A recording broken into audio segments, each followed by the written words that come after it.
kuri misi yarabeshya ibi ngibi ngira ngo byagarutswe n'umukuru w'igihugu cy'u Rwanda Paul Kagame asobanurira n'ibiganiro yagiranye na perezida Cyril Ramaphosa avuga ngo ari kubeshya abaturage be ko baje kuzana amahoro ntabwo baje kuzana kuko kuvuga ngo baje kugira ngo misiyo yabo ari kugira ngo bazane amahoro n'ituze muri Kongo oya misiyo yabo ari yo kurwana kandi barwanya abandi banyekongo bari baje gufasha FARDC gufatanya na FDLR gufatanya n'abarundi gufatanya n'abacanshuro barwanya abenegihugu ba Kongo bitwa M23 yego icyo cyo ni ikinyoma ariko kuvuga ngo noneho ngo amahoro arabonetse niyo mpamvu turi kugenda mu by'ukuri ni ikinyoma barabakubise yego bamwe barapfa abandi barakomereka abandi barafungwa uribaza ko mu bantu yabibwiraga yari imbaga y'abasirikare bafunguwe abasirikare ni benshi Sandrine nabonye video ndumirwa ni benshi ku buryo ku kibuga bariho uriya mugabo w'ingabo za South Africa yavugisha ukabona kugira ngo sound yari ikibazo kabisa yuko agenda movinga kugira ngo wese abashe kumva yego n'abasirikare benshi amutering you M23 abantu bangana kuri yabashije kubafata gute ndi kwibaza gusa South Africa iri mu basirikare ba mbere ahari nabwo ngo bigishije abandi basirikare Goma ikintu cyo kuzamura agatambaro k'umweru niyo babibukije yuko ibyo bintu bibaho aba South Africa baravuze bati ewa mimi nakufia nini ndaza gupfira hano igoma pfira iki bamanika agatambaro ku igitambaro cy'umweru bishyira mu biganza bya M23 nahise nsobanukirwa ibyavuzwe na Lawrence Kanyuka byuko batazi umubare w'abasirikare ba South Africa ni benshi ku buryo na cya kindi cyuko hari abasirikare twagejeje mu kiganiro cyejo hari abasirikare ba FARDC bihishemo shabishemo ntabwo batabara Sandrine kuko ubwabo n'aba South Africa abasasadi kugira ngo bamenyane byagorana uretse ko nibwo ndetse byumva niba abasirikare barenga mu 3 abantu 3 bari ahantu hamwe kugira ngo wumve neza ubwinshi bw'abantu 3 fata ikigo cy'amashuri birya bigo by'amashuri byinshi tubona bifite abantu 400 300 none fata ikigo cy'amashuri fata ibigo by'amashuri nka bingahe niba ikigo cy'amashuri 500 fata ibihumbi 300 cyangwa 4 nuvuga ngo ntibigo by'amashuri 10 ubifasha abanyeshuri ukabakubira hamwe so n'abasirikare benshi nabonye video ndumirwa ariko nyine iyo misiyo yabo bavuga ngo yabaye successful Willy Manzi reka ngusomere commentaire kuri Twitter aravuga ati ibyo bari kuvuga byuko ngo ibice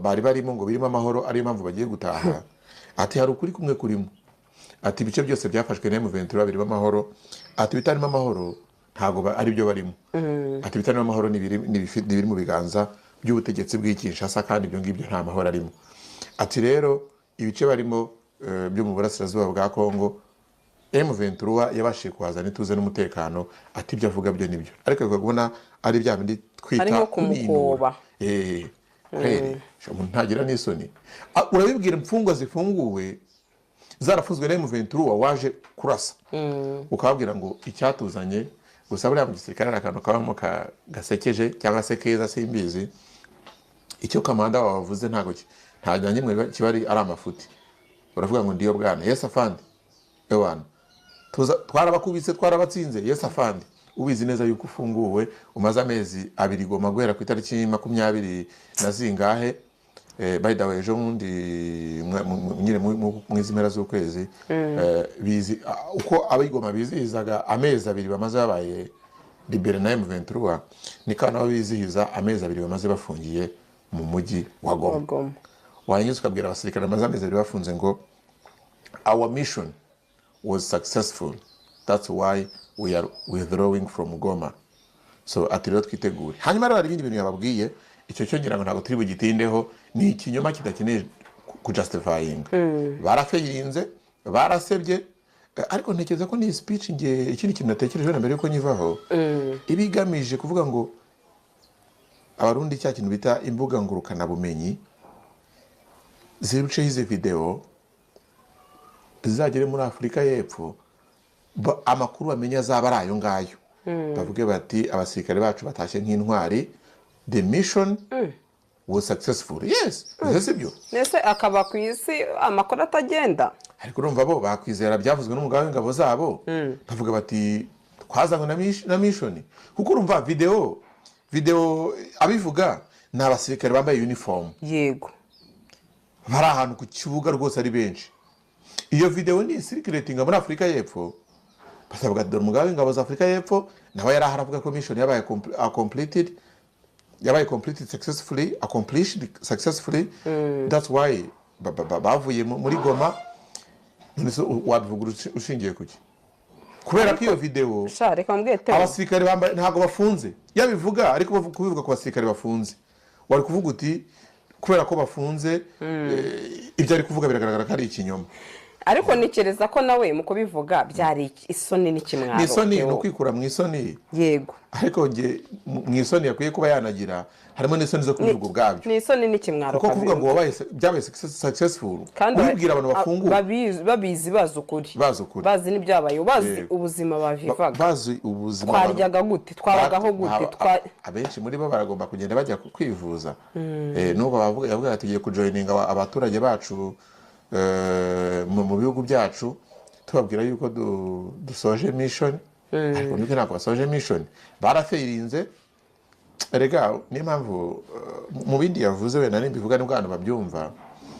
Mu cyongereza yavuze ngo the discussion was hot, avuga ibijyanye n'inama yahuje abagaba b'ingabo ba SADC ndetse na M23 n'ubuyobozi bukuru bwa M23 mu bya gisirikare.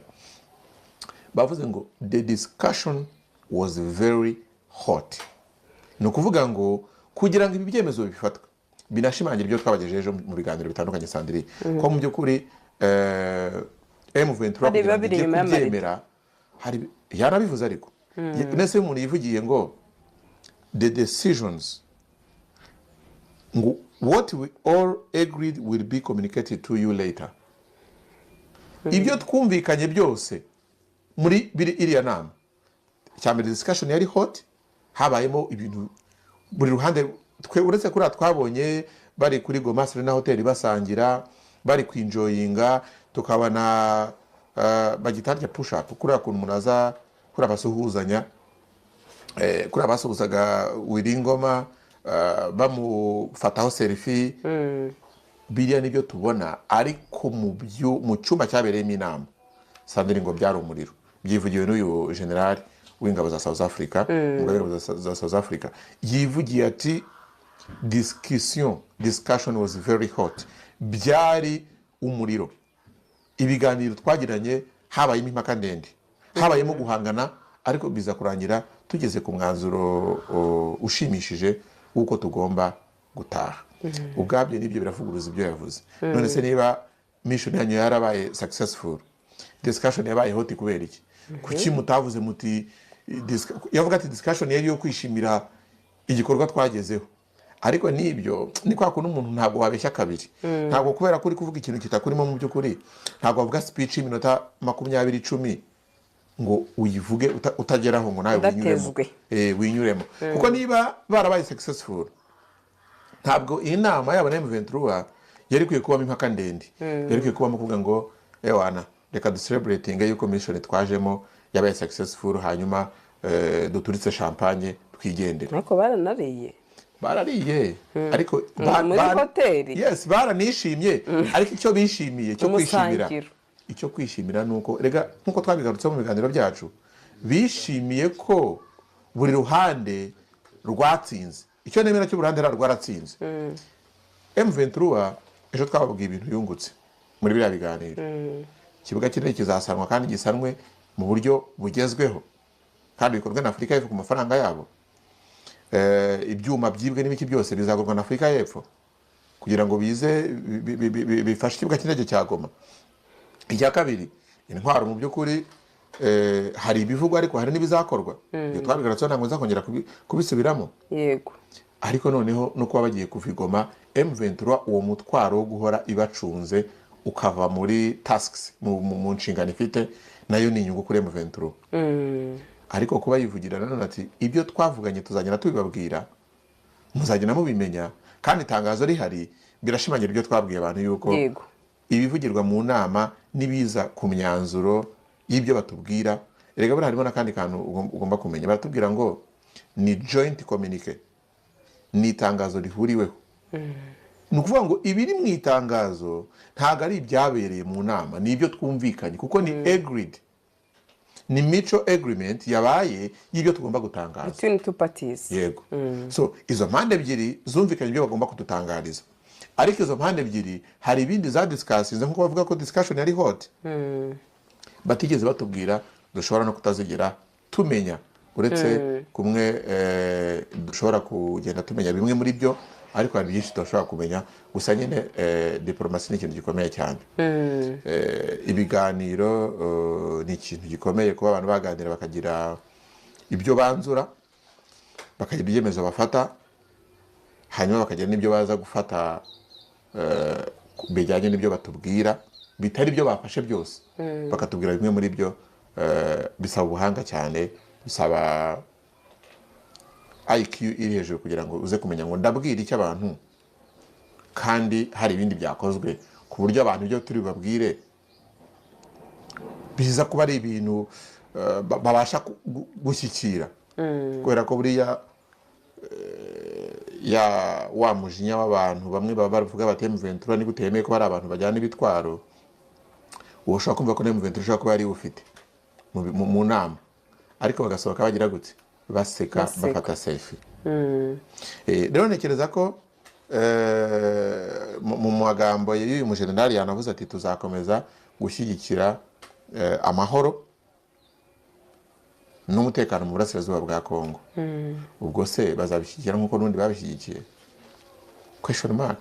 Uko biri kose niho kuvuga wenda bati tuzakomeza gukorana n'uruhande rwatsinze, kubera ko bamaze kubona uruhande ruri gutsinda. Bari kubibona, twanabivuze mu kiganiro, na M23 ikeneye, ubwo wenda ni nako nibagiwe mu byo twavuze hejo, M23 ikeneye ko mu gihe yaba yatsinze yafashe ubutegetsi, kuko Kongo ni igihugu, ntabwo igihugu bazagihindura, kisaba ari igihugu kandi kiri muri SADC.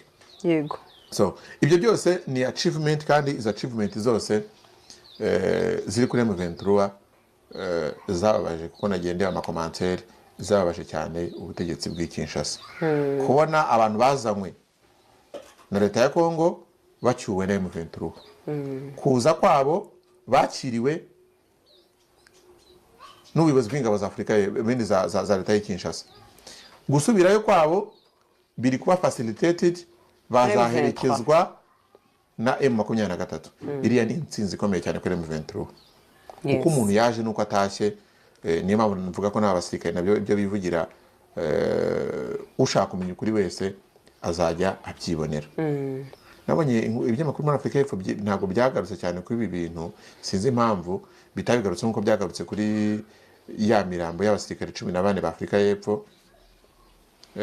Sinzi impamvu. Nabonye n'abantu batese South Africa none ko SADC igiye kurekurwa bakaba banumye, bakaba ntacyo bari kuvuga. Ariko se ubundi kari bimwe mu Kinyarwanda tuvuga ngo amagambo yashize ivuga, ubu bavuga iki uretse kwishimira yuko abasirikare babo bagiye gutaha? Kuko ntekereza ko ugiye kureba inteko ya Afurika y'Epfo uburyo yagiye isakuza. By the way, nahoze ndeba na ntago ari reka iyi narrative y'ubuyobozi bwa Afurika y'Epfo ntago iri mu ngabo gusa. Reka nkubwire vice perezida wa Afurika y'Epfo nawe aherutse kubwira, yitwa Paul Mashatile,